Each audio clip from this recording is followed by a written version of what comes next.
Daily reminder, taxation is theft. Big surprise. Bitch, you didn't know I was going to say that.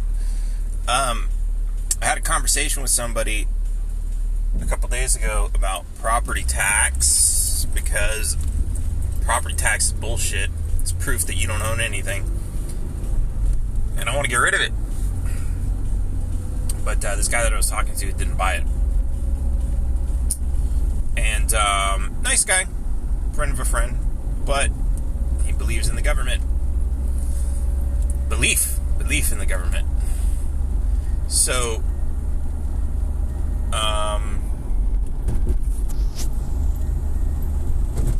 first thing I told him was that the total American payroll was $8.5 trillion, and the total government take was $7.5 trillion. It's 88% of our income taken through taxes. He said he didn't buy it. I said, what's not to buy? Those numbers come directly from the government.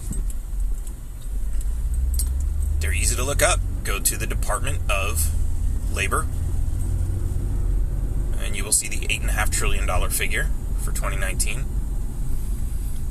And go to the federal budget, and you'll see $3.5 trillion from income tax alone. There's a breakdown of a few other federal revenue sources, but then you have to add in all the state revenue sources. And there are 37 states that have an income tax. They all have a property tax. Blah, blah, blah, blah, blah. So it's a lot to add up, but all those numbers are there. You can find them. They're easy. Income tax alone, $3.5 trillion. Like, that's just that.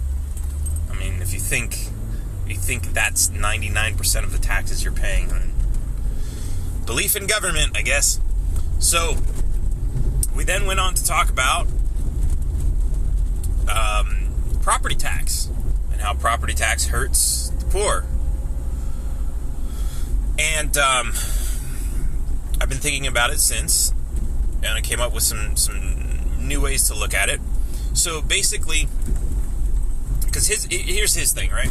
He comes from Ohio.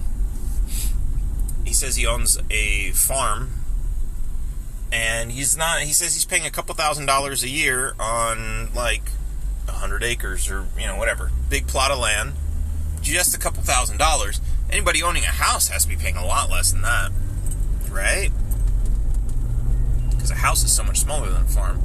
The thing is, you get all kinds of exemptions on farms. And he even brought up the point, he's a lawyer, he brought up the point that, the purpose of the property tax is kind of to make sure that you're making good use of the land, and you're not just holding on to it, which sounds like a noble cause, right?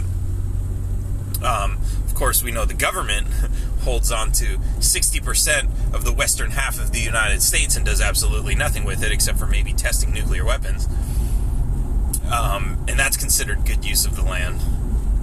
That's acceptable, but I digress. So I looked up the property tax rate in Ohio, and it's it was an average of 1.3%, which is the 11th highest in the country, which means it's pretty close to the bottom, right? If it's the 11th highest, it's also the 11th from the 11th, wait, yes. Oh, it's the 39th lowest. It's down there at the bottom, right? At 1.3%. Texas is closer to 3%. But of course, there's a couple things to consider here. If it's anything like Texas has a property tax, but then they have a school tax, which is considered separate, but it's charged with your property tax. So even though it's not your property tax, it's directly in relation to the cost of your property tax. So if your property tax is 1% and your school tax is 1%, you're basically paying a 2% property tax. And I think it's about 3% with all that stuff combined in Texas. Now this doesn't sound like a lot, right? So let's take the 1.3% in Ohio. That means if you own a property that is $100,000, you're going to be paying $1.3 $1,000 per year, which basically comes to $100 a month. Not a whole lot. $300,000 property, you're going to be paying 3 times that. So close to $4,000 a year. Or $300 a month, right? 300 and some change. Here's the thing. Because that doesn't sound like a lot, right? Oh, well, you own a $300,000 property. $3,000 a year is not a whole lot of money. Okay, here's the thing. Every 100 years, you're going to pay $300,000 to the government, which basically means this property that you bought for $300,000, you are going to, over the course of the next 100 years, purchase back from the government. Now, of course, it's 1.3%, so it's less than that. It's probably closer to 60 years. What this means is if you buy your house today and you pay cash and you intend to leave that to your kids to live there, they're still going to have to pay for that house. They're still going to have to pay for that house, even though you already purchased it and you want to leave it to them. What that means is they're going to be forced to work. They're going to be forced to generate an income to pay the property tax. This means more people in the labor pool demanding more hours and demanding higher pay. But of course, more people in the labor pool demanding higher hours automatically means the employers get to pay you less. So just because you want higher pay, the fact that you're demanding more hours means you're getting less pay. That's kind of a side fact. I want to get back to the property tax. When you talk to any real estate investor, right? And a good ROI is 10%. And that's kind of a target. That's what people like to look for, right? If you're going to buy a real estate and it's only got a 5% ROI, that's considered low. If it's got a 12%, that's considered pretty high. What that means is, and that's a per year figure. What that means is if you buy a property for $100,000, you should expect to earn $10,000 per year in rent. More or less. It's not a perfect number. Things fluctuate. There's all kinds of things to take into account. But that's kind of a rule of thumb, right? It's about 10%, which breaks down to about 1% per month, right? So if you buy a $100,000 property, you can expect to rent it for $10,000 a year, or about $1,000 a month. I know $1,000 a month is $1,200 a year. I'm using round numbers here for the purpose of simplicity, and also it's not a hard and fast rule, right? There's some variance in there. So $100 a month. $1,000 a month, $10,000 a year. $100,000 property. Now let's go back to the property tax. Let's say you have a 1% property tax, or let's go with 2%, because I think that's close to the middle. 2% property tax is $2,000 per year. Out of $10,000 per year, $2,000 is 20%. Even if it's 1%, $1,000 is 10%. What that means is 10 to 20, or even 30%. Some of the other states you get closer to 3% tax. So somewhere between 10 and 30% is property tax. 10 to 30% of your rent is property tax. Does that make sense? Didn't you say it again? So 1% of the property over the course of a year goes to taxes. 10% of the value of the property is what you expect to make in rent. 1% is 10% of 10%, right? You have the full value of your property, it's $100,000. 10% of that is what you're going to make in rent, that's $10,000. 1% of the value is what you're going to spend in property tax, that's $1,000. $1,000 out of the $10,000 that you make is going to property tax. Or if it's 2 or 3%, it's $2,000 or $3,000 out of $10,000. So it's somewhere between 10 and 30%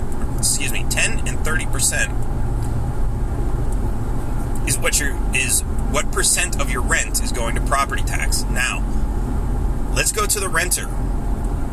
If you're a renter and you're spending $1,000 a month on rent. First of all, what percentage of your income is that? Well, they usually they require you to show that you make at least 3 times the monthly rent in order to rent. So you have to be making $3,000 a month before you can afford the $1,000, right? That's usually what they require. So a third of your income is going to your rent, at most a third of your income. So you're making $3,000. $1,000 goes to rent. You've got $2,000 left over. If 10% of that rent is going to property tax, and that can be eliminated, that's going to cut your rent. And I know people are going to say, oh, they're not just going to cut your rent. I'll get to that in a minute. If you could cut your rent by 10% or 20% or 30%, if you're spending $1,000 a month, that means you're going to have an extra, you're going to save $100 to $300 a month on your rent. Now, after your rent, you already have $2,000 left.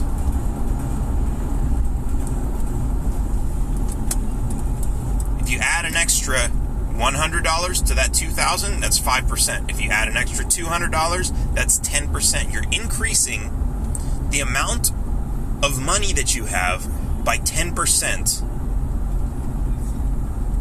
by eliminating property tax from your rent. But it's even bigger than that. Because this $2,000 is what you spend on, food, electricity, all this other stuff, right? Your necessities. That's how much you've got.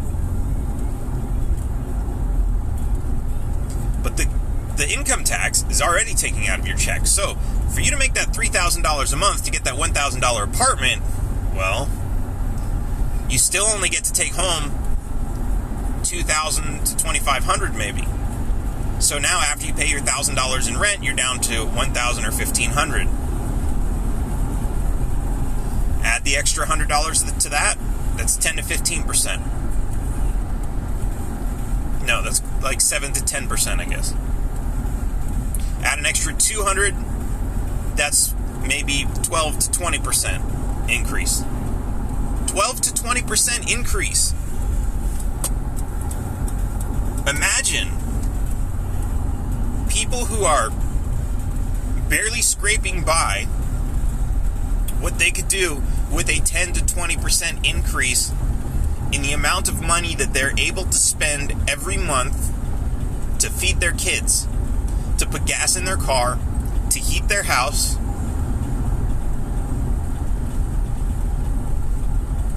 Couple $100.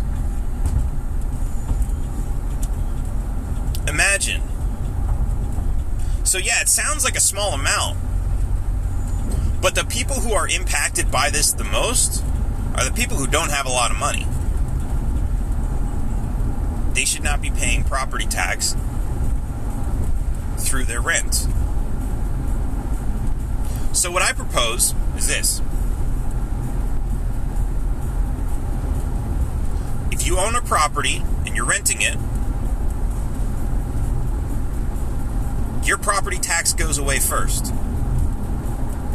On the condition, right? Because you have a lease. You have a lease that says your renter has to pay you $1,000 every month. So even though you get a discount on your rent, and even though the market prices might go down because of that, even though you get a discount on your property tax, and even though the market prices might go down because of that, you still have your renter in a lease. And it, of course, would be immoral to use force or violence to change the terms of that contract. However, to say, we're going to eliminate your property tax on the condition that you pass it down to your renter. Renter gets the discount. Next, you've got the people who live in their property. If you live in your property, you're basically your own renter.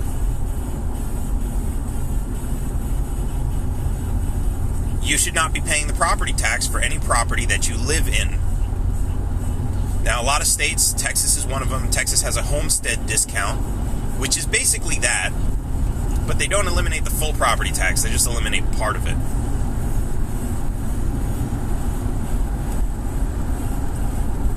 to eliminate all of it. It's not your property if you're paying rent. You're paying rent to the government in the form of property tax. Next, and this is something people say, oh, but that's federal law and you're running for a state office.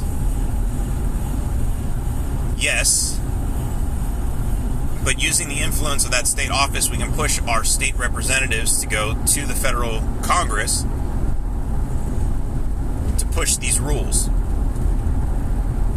to demand that all rent payments are tax deductible. All rent payments are tax deductible.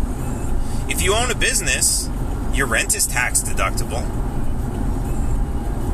Why is it more important to deduct a business's rent than it is to deduct an individual's rent? Answer me that. Doesn't make any sense. Now, of course, we're going to be pushing back against the IRS and trying to make it so the Texans don't have to pay any income tax, but I think this is a pretty powerful demonstration of just how little they actually care about us. And I think that this is also something that if the other states aren't going to push back against the IRS, at least they can see the value in this proposition and demand it from their states as well. And if we can get the other states to line up behind this, well, that's just going to cut the power to the IRS and the federal government. All of your rent payments should be tax deductible. All of your mortgage payments should be tax deductible. Not just the interest.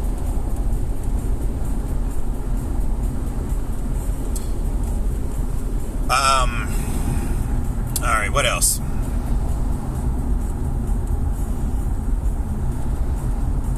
I guess that's it for now. All right, guys. Just remember, taxation is theft. If you don't give it to them, they will take it with force. If you resist, they will kill you. Simple as that. That's theft.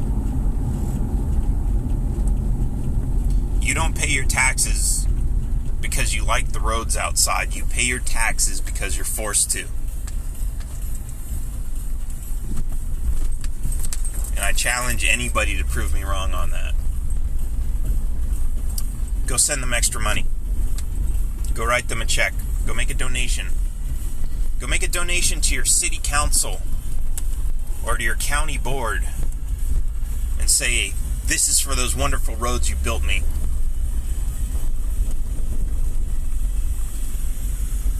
Don't give me any of that bullshit about, oh, I already paid. No, you already paid the minimum amount you were required to pay, or at least you thought you were required to pay. You didn't pay a penny more. You took every single deduction that you knew how to take. You took every single opportunity to reduce your tax liability that you knew how to take. So don't give me that bullshit about you like paying taxes or you already paid your taxes. You already paid your fair share. If you like your roads so much, go make a donation. The police do it. The fire departments do it. They take donations.